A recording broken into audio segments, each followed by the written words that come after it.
I am on a quest to go low. Although it doesn't look like it, this crisp, clear game is only running at 720p, courtesy of Nvidia's latest DLSS 4.5 preset L upscaling. In my previous video I concluded that this was the best of the bunch, effortlessly making 360p look like 720p. So for this video I'm going to use it in Red Dead Redemption 2 at the lowest resolutions possible. This, for instance, is now just 240p, but upscaled to 720p.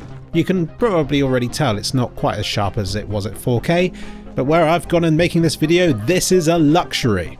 Bear in mind, 240p is the resolution that the PlayStation 1 used. It's doing a pretty good job here to make it still look about as high-res as a PS3 era game. And it still looks a lot better than those because Red Dead Redemption 2's gorgeous.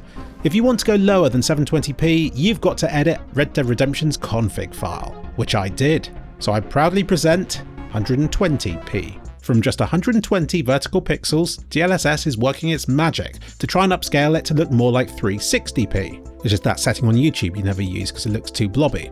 And I've got to say, it looks damn fine when it's just a small square in the middle of my monitor, but the cracks start to show when I blow it up to full screen. Because of course they do, it's 120p, upscaled to 640 by 360. Let's go lower still. Here is 480 by 270, meaning it's upscaling from just 90 vertical pixels now, and 160 horizontal ones. The hardest thing about gaming like this is that the text is getting pretty difficult to read, because although the hardened stuff is still displaying at the full post-upscaled resolution, when that full resolution is just 270p, it's still not big enough to be able to read the writing. Rockstar clearly didn't intend for us to game this low.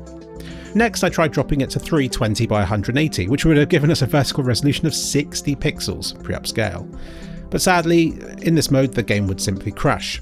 The technology just isn't there yet to handle a game at this resolution.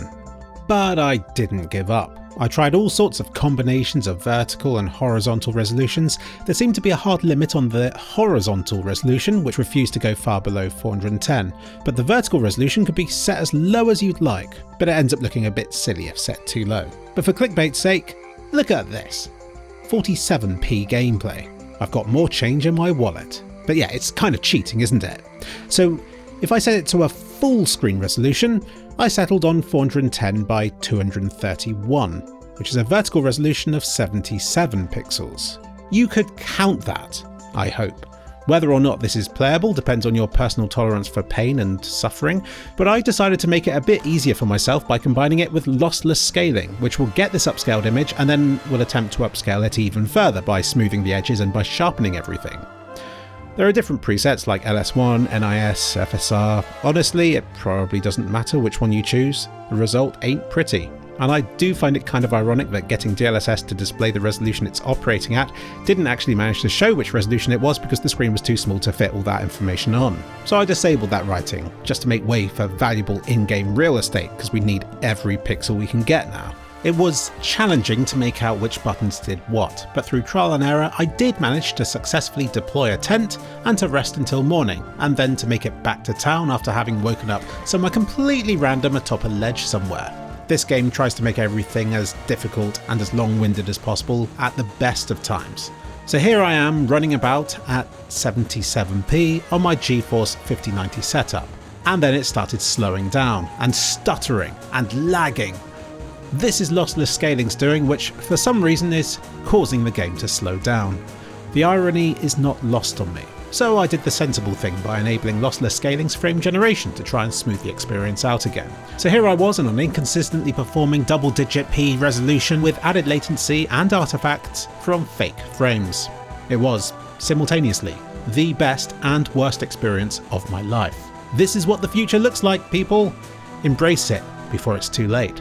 But pretty soon the novelty wore off and I closed Lossless Scaling down and just tried gaming for a bit using just DLSS, on an area of my screen little larger than a postage stamp. The mirrors in this game are already lower resolution than the rest of it, but that's particularly obvious when the world itself is already blockier than Minecraft.